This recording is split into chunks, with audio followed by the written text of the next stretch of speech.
programa Nas Ondas da Ciência, o programa que traz grandes contribuições científicas de pesquisadores da nossa instituição que impactam diretamente a sociedade.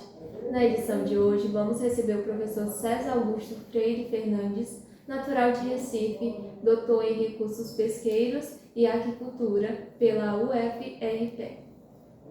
Docente do curso de Engenharia de Pesca da UFDPA e coordenador do Laboratório de Bioecologia Pesqueira, o Biopesca. Ao longo da sua trajetória, o professor acumulou experiências em pesquisa, gestão pesqueiras, projetos de monitoramento e iniciativas ligadas à conservação marinha, sendo referência no estudo e na gestão dos recursos pesqueiros em nossa região. Vamos conhecer de perto essa história inspiradora.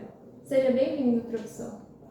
Obrigado pelo convite, pela oportunidade. Fico feliz de estar aqui com vocês.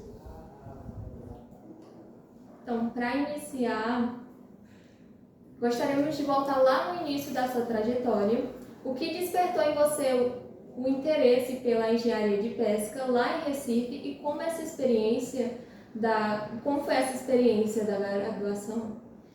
Eu já tinha um contato com o mar, né? com o esporte também, e através do esporte tinha esse vínculo com a natureza, com o mar, com a dinâmica, período chuvoso, período seco, e com o esporte começou a discussão dos ataques tubarões. Então, Recife é uma cidade conhecida pelos ataques dos tubarões, e então, como eu praticava o esporte, tinha o tema dos tubarões, que era uma situação difícil para a gente que praticava o esporte, então eu comecei a me interessar pelo tema e pensei na engenharia de pesca, com minha mãe também, que ajudou também. Minha mãe está sempre pensando junto com a gente, né? E aí eu fiz o vestibular, né? Já estou ficando com um pouco de idade, então na minha época a gente chamava de vestibular, e a partir dali eu entrei no mundo da engenharia de pesca e fui me apaixonando.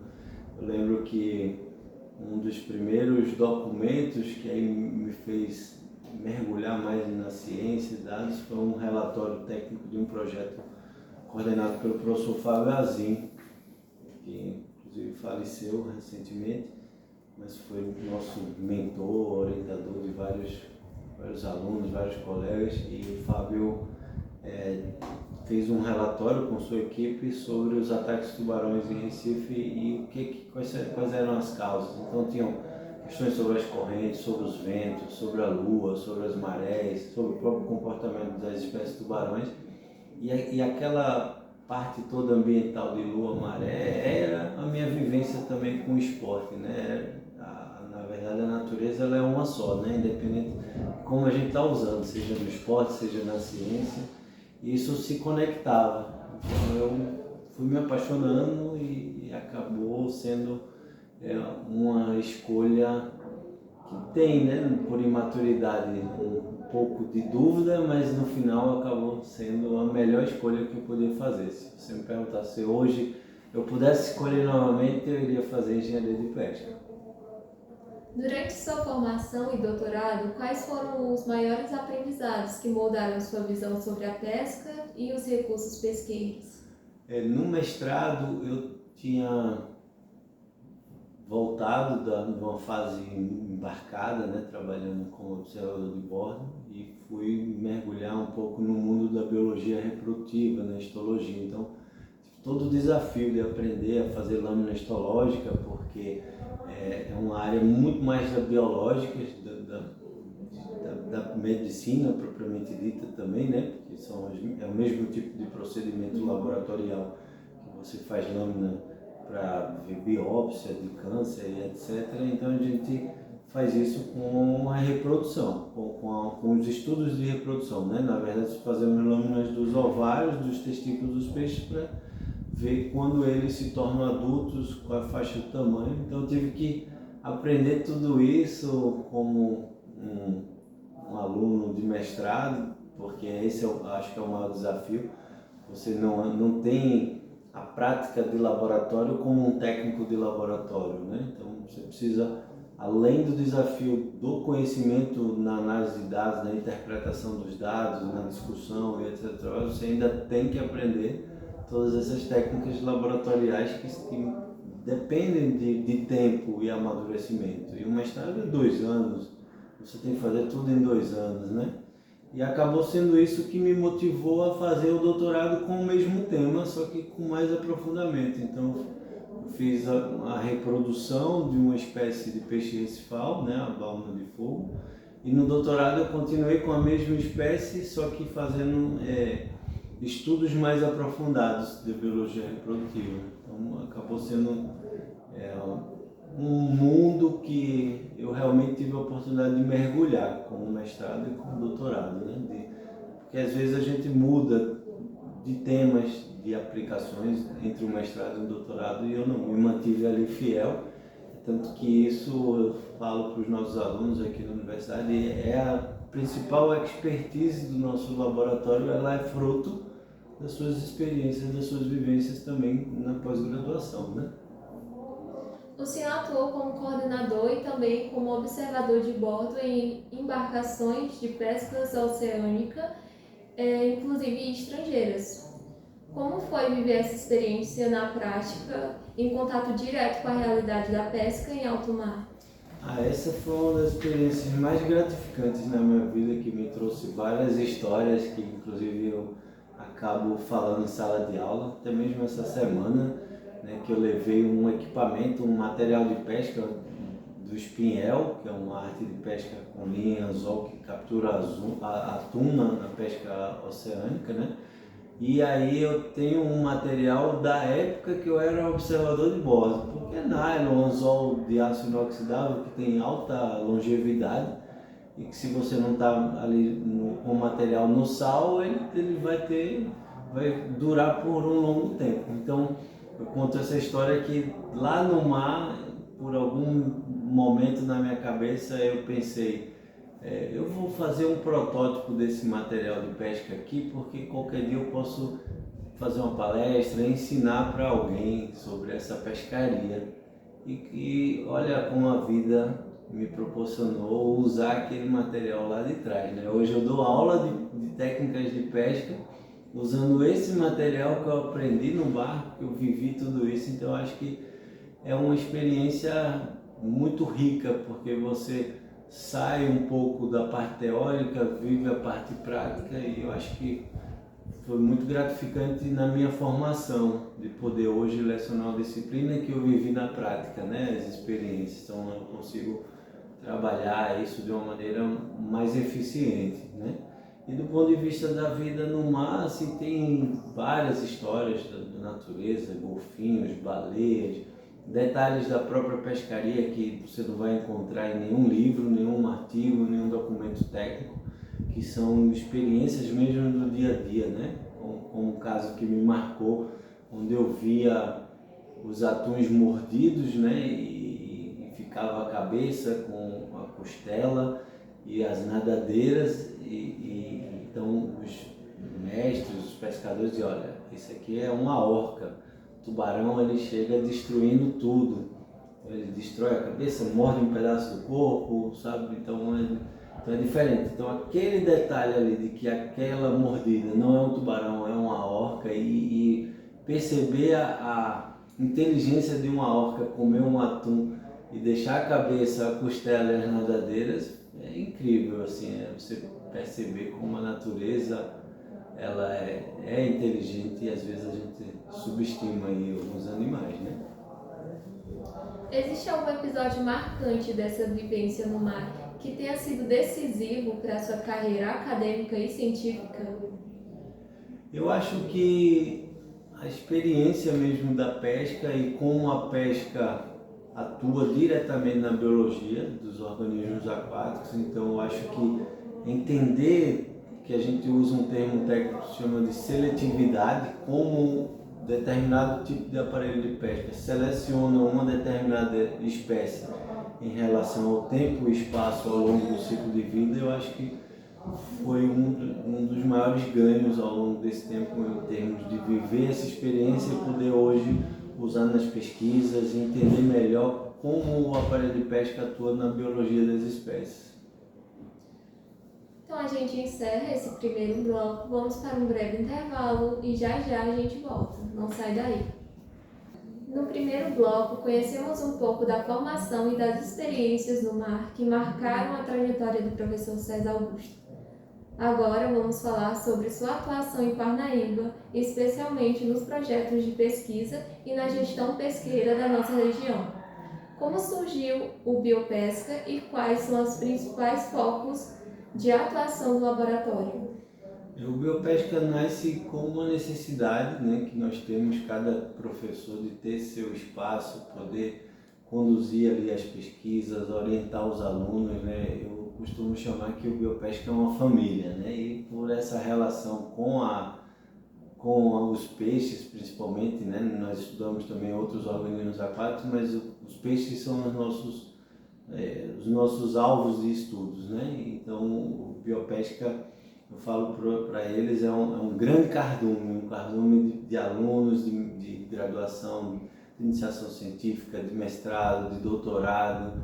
Então, nós temos esse carinho mesmo de uma grande família. Então, Biopesca tem esse propósito de ser, em primeiro lugar, um ambiente de oportunidade para os nossos alunos, tanto da engenharia de pesca quanto da nossa UFDPAR, né? Nós não temos essa distinção, acho que a gente tem que pensar em algo transversal à economia, à biologia, a diferentes áreas, até mesmo a administração. Então, tudo isso se aplica aí dentro das pesquisas que a gente desenvolve. Então, o Biopesca, ele vem como esse suporte institucional, tanto dentro, né, do nosso ambiente, da nossa instituição, mas também para fora, no apoio às instituições de gestão, o ICMBio, né, que tem uma responsabilidade na conservação da biodiversidade, né, e preservação da biodiversidade, e precisa de dados. E esses dados quem produz são os pesquisadores. É claro que existe lá no ICMBio, em alguns estados, escolas, né, com academia em nível de ciência, de pesquisa, mas a grande maioria ainda são as universidades do Brasil. Então nós temos essa responsabilidade. Então o Biopesca também tem uma responsabilidade de fazer ciência, de produzir dados que permitam principalmente a tomada de decisão. Eu acho que esse é o horizonte mais importante da nossa responsabilidade institucional. O senhor tem contribuído diretamente para a gestão pesqueira em áreas de conservação, como o RESEX e o APA Delta, no Parnaíba. Que desafios e resultados o senhor destacaria desse trabalho junto às comunidades pesqueiras? O maior desafio que eu vejo é trabalhar conjuntamente com a pesca artesanal e a pesca industrial, porque são dois segmentos distintos, com interesses distintos e com conflitos também, até mesmo pela dimensão do aparelho de pesca e das relações entre esses diferentes grupos, embora todos representam a comunidade de pesca. Mas a gente faz ciência, a gente faz pesquisa, então a gente não tem distinção, embora a gente trabalhe com ecologia, com pesca sustentável. Então a gente tem que pensar em pesca sustentável para pesca artesanal e pesca sustentável para pesca industrial, que em diferentes escalas necessitam de cuidado e de se pescar de uma maneira com maior sensibilidade para a preservação e manutenção dos estoques pesqueiros, que é alimento, né? Fruto de alimento e renda para essas comunidades. Então, nesse sentido, a gente participa ativamente nos conselhos gestores da APA e da RESEX Delta do Parnaíba, quando temos aí relacionados os temas da pesca, mas a gente também tem contribuído bastante nos conselhos do MPA, nos conselhos científicos da gestão da pesca industrial, né? Porque aí se tem já um nível de avaliação de estoques pesqueiros para dimensionar cotas de capturas, períodos de defesa, regras que são posteriormente formuladas através de portarias e publicadas pelo Ministério da Pesca, né? E isso ocorre também no âmbito da pesca artesanal, através do ICMBio, que aí tem as portarias do MMA, do Ministério do Meio Ambiente, só que envolve um nível de tomada de decisão mais horizontal, no âmbito comunitário, decisões participativas da comunidade. Então tem sido experiências muito gratificantes, porque nós temos a oportunidade de contribuir e aprender ao mesmo tempo nesses diferentes grupos, né? Então tem sido muito legal. O senhor coordena também o projeto de monitoramento dos desembarques pesqueiros, que levanta a estatística da pesca no Piauí. Qual a importância desses dados para a gestão dos recursos pesqueiros? Esse é um projeto muito importante, né, que eu fui convidado recentemente pelo Ministério, né, isso eu sempre falo abertamente, foi um convite do Ministério, então não foi um edital de pesquisa de concorrências por diferentes temas. Como funcionam os editais? É um edital específico, convidado, se necessita do especialista, pelo devido tema ali. Então, isso se deve porque o Ministério da Pesca não tem contingente, recursos humanos, pesquisadores em seu grupo, né, de formação, de servidores, não tem condição de assumir a estatística pesqueira nos diferentes estados do país. O Brasil é muito grande e até mesmo em nível de superintendências, as superintendências também não dispõem dessa mesma expertise, desses mesmos profissionais, né? desse material humano, desse contingente humano. Então ele é obrigado, de certa forma, a fazer um convênio, um termo de cooperação com pesquisadores de diferentes universidades. Então o Ministério, a partir do final de 2023, montou um grupo de professores, pesquisadores para os diferentes estados, e esses professores são responsáveis pela estatística pesqueira do estado. Então os dados válidos que representam a estatística pesqueira, eles são produzidos dentro do grupo da universidade, cada universidade em cada estado, e ali sobe para Brasília e para o Ministério para compor um banco de dados nacional, né? E a maior importância se deve principalmente porque isso estava parado. Esse monitoramento dos desembarques pesqueiros, a estatística pesqueira está parado desde 2010. Então são aí pelo menos 15 anos de intervalo que não se tinha estatística pesqueira no país, não se tinha dados da pesca, e essa nova gestão do Ministério assumiu a responsabilidade com a estatística pesqueira e convidou os professores, pesquisadores das diferentes universidades. Então nós temos uma responsabilidade ainda maior, né? Além dos exemplos anteriores, dos conselhos, dos comitês científicos, agora nós temos essa responsabilidade com os dados da estatística pesqueira do Piauí. E o projeto Tartarugas do Delta, Pesca Fantasma, traz uma problemática muito atual, os aparelhos de pesca perdidos que continuam capturando espécies. Quais os impactos desse fenômeno e como o projeto ele vem atuando para mitigar esse problema? Esse é um projeto coordenado pelo Tartarugas do Delta, o Instituto Tartarugas do Delta, através da Verlane, né, que nos convidou. A gente tem uma parceria antiga de projetos anteriores e foi uma oportunidade de, dentro do projeto Tartarugas do Delta, trazer um tema da pesca, porque o aparelho de pesca também captura tartarugas, né? Então existe essa comunicação de ambas as linhas de pesquisa, tanto o Tartarugas do Delta com os ninhos, com as desovas, com o comportamento, a biologia das tartarugas, mas a gente com o enfoque de como o aparelho de pesca atua também nesse grupo que são as tartarugas, mas não somente nesse grupo das tartarugas, né? Porque aí a gente tem interações com outros organismos aquáticos, com golfinhos, com baleias, isso é conhecido no mundo todo.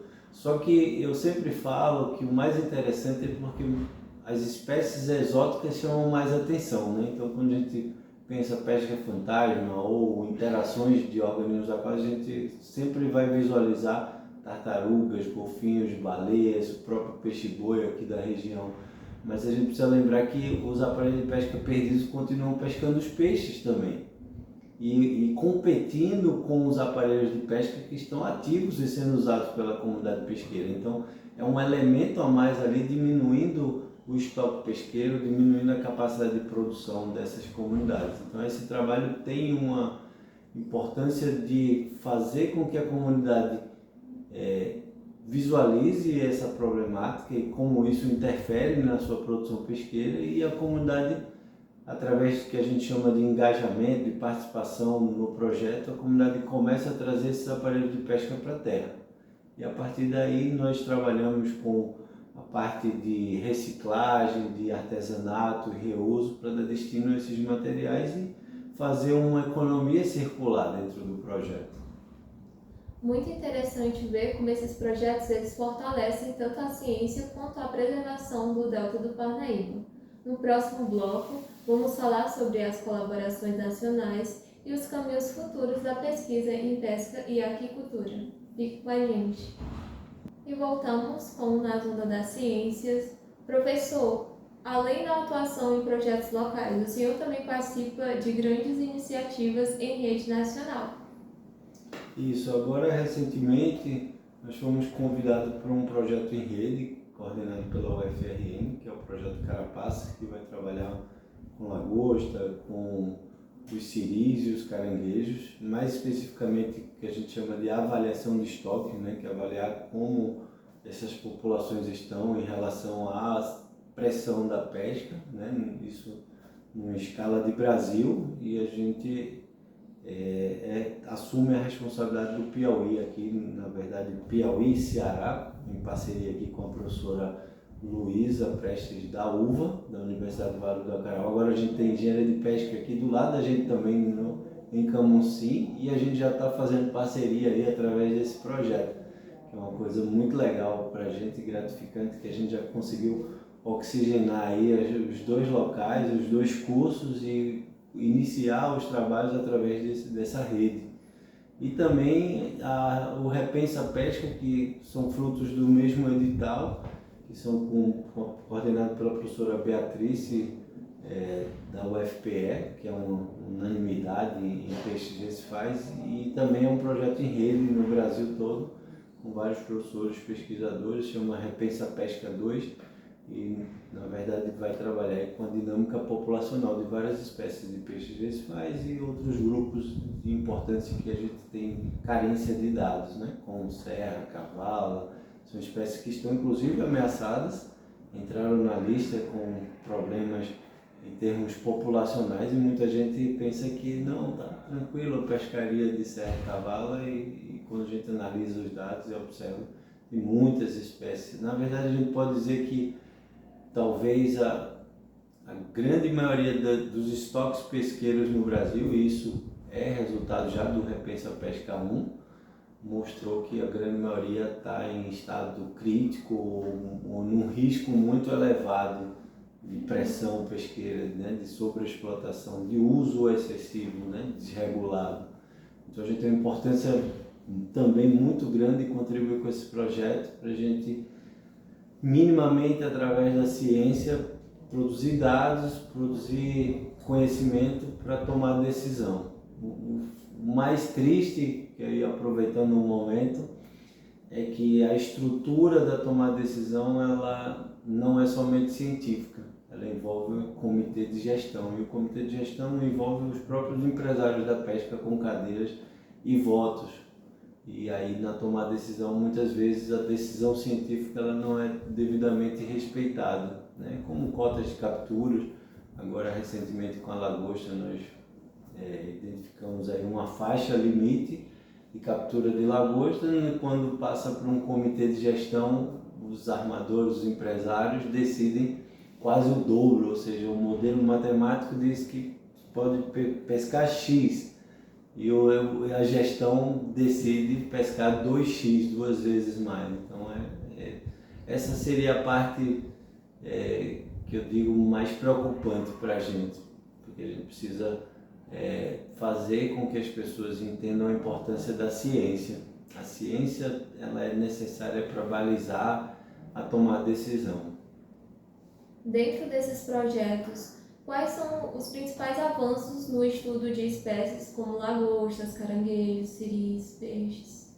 Tem várias iniciativas, né? Mas principalmente eu acho que a maior contribuição do projeto, além da parte biológica, né? Que tem um grupo muito grande, inclusive com genética, com a parte de migração, com sensores, mas eu vejo que a maior contribuição do projeto, além dessa parte biológica, dos trabalhos dos colegas, vai ser a avaliação de estoques. Eu acho que o Brasil está avançando muito na avaliação de estoques pesqueiros, então a gente tem ainda poucos pesquisadores que são referências, porque depende de modelos matemáticos pesados e complexos e nem todo mundo tem familiaridade ou afinidade com esses modelos matemáticos, né? Mas essa tem sido uma escola crescente e o projeto é catalisador nesse sentido de permitir esse avanço tanto da parte biológica, dos dados que não existem para tomar decisão, mas também da avaliação dos estoques.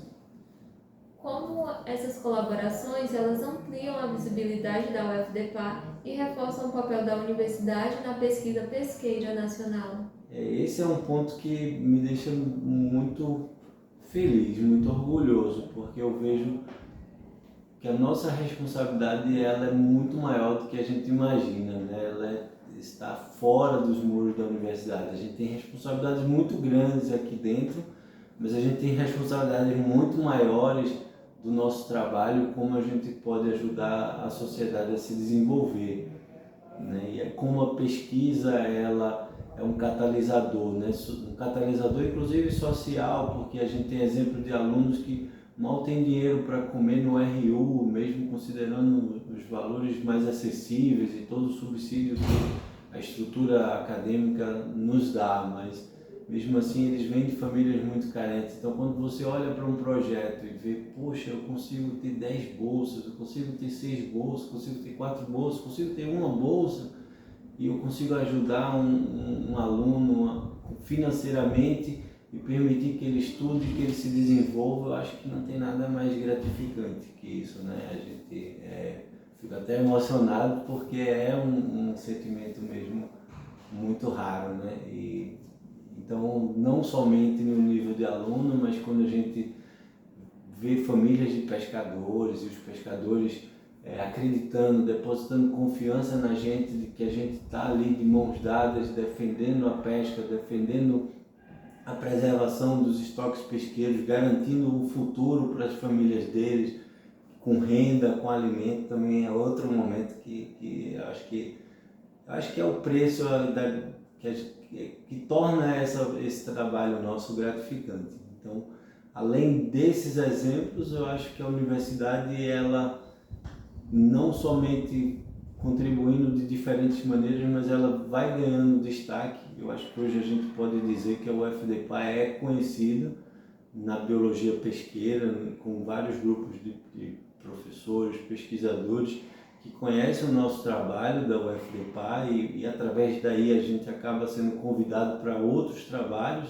como um processo de oxigenação e vão surgindo diferentes oportunidades. Então eu vejo que a UFDPA ela já está sendo destaque com diferentes trabalhos, diferentes colegas nossos e a gente tem muito ainda por fazer, muito para contribuir. Para encerrar, olhando para o futuro, quais são os próximos desafios e sonhos que o senhor tem para a pesquisa em recursos pesqueiros e de que forma a comunidade acadêmica e a sociedade podem se engajar nesses processos?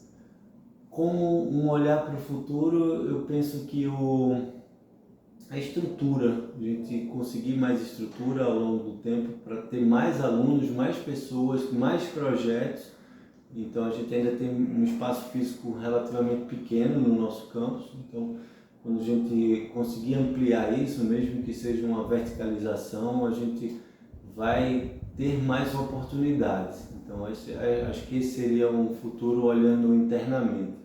E externamente, que a gente já começou a fazer isso, eu vejo que são as colaborações internacionais, que elas dão oportunidade também para os nossos alunos, nossos pesquisadores, de fazer parcerias, de viajar, de conhecer esses outros pesquisadores, de conhecer essas outras universidades e ter essa troca de experiências e, sobretudo, ter uma formação, né, nesses países e nessas escolas de excelência. Então, acho que esse seria o melhor cenário que eu visualizo para a nossa área, para a engenharia de pesca, para os nossos alunos, para o laboratório também, que seriam a estrutura e a internacionalização, né? Porque a gente já está fazendo isso aqui muito bem através do professor Helder, que está puxando bastante aí essa agenda, né? Professor César Augusto, queremos agradecer sua presença e por compartilhar conosco sua trajetória e suas contribuições tão relevantes para a pesquisa e para a gestão pesqueira em nossa região. É inspirador ver como a ciência, quando unida à comunidade, transforma realidades e ajuda a preservar um patrimônio natural tão importante como o Delta do Parnaíba. Eu que agradeço, especialmente ao professor Leandro, por conduzir essa iniciativa e esse trabalho que é muito importante para a gente aqui na universidade, para a gente conhecer o trabalho dos colegas, não somente os trabalhos, mas os diferentes temas que a gente tem para debater. Então aqui é um mundo, um universo respirando aqui conhecimento e oportunidades também através desse canal com vocês. Então eu fico muito feliz de ver isso acontecendo e de participar e ter sido convidado também a colaborar aqui. E fico à disposição para futuros debates, futuras contribuições. E para você que nos acompanhou, fica o convite. Fique ligado na Web Rádio Universitária UFDPA e até a próxima. Acho que consegui.